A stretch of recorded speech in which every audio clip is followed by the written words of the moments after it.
Get the trade unions together and let's make sure we get more people out on the street. Join the People's Assembly. Great organisation connecting people right across the country, standing up for things like the People's Post, People's Railway, People's NHS, People's Schools. And finally, make sure we back Corbyn and McDonnell.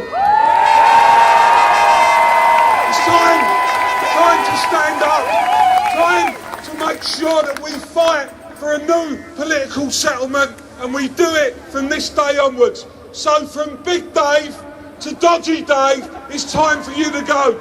We've got a video from Jeremy Corbyn, so please hang on for that.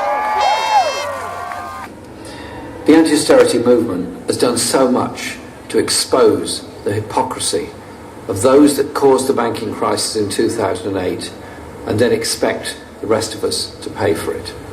The austerity we're in at the moment in Britain is a political choice, not an economic necessity. And that political choice means the poorest in our society are paying the most.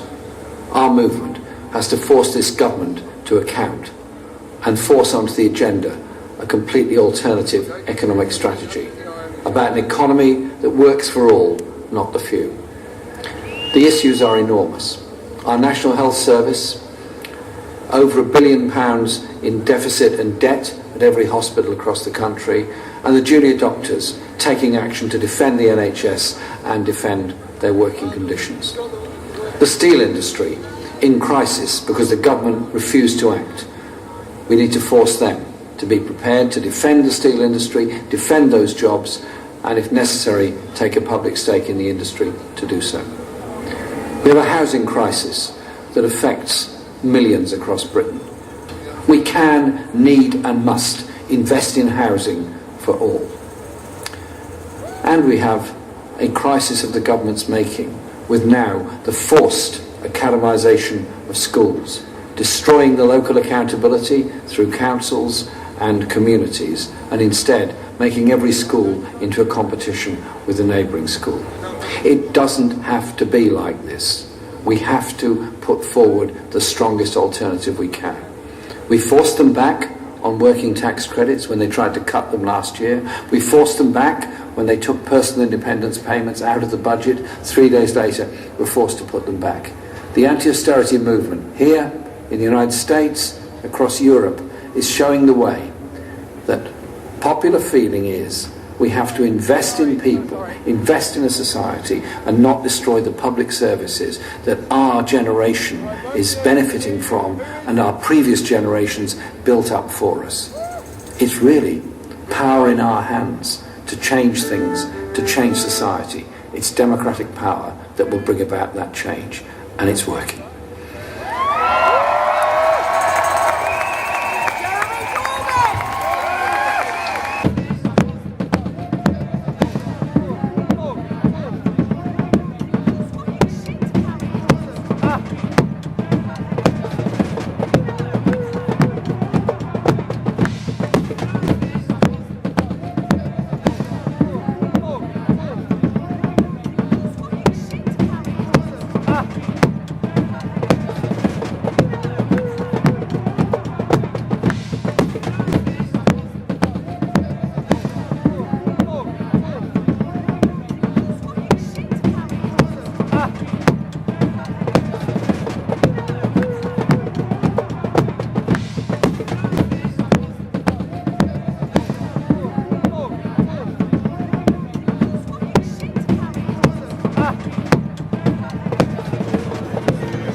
ideological, right-wing, vicious government that we've seen in over a century.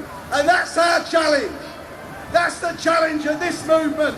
That's the challenge of our unions. It's our duty, it's our responsibility to build the organisation and the power that can end this war of workers. It's an end to the privatisation and the attacks on a loyal, world-class workforce of doctors and nurses, and the end to the privatisation for profit from ill health.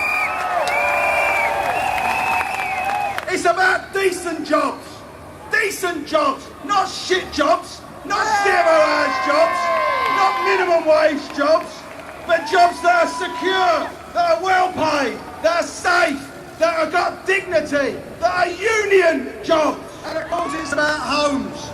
It's about homes for the next generation and for all of us, a right to a safe and secure home for all.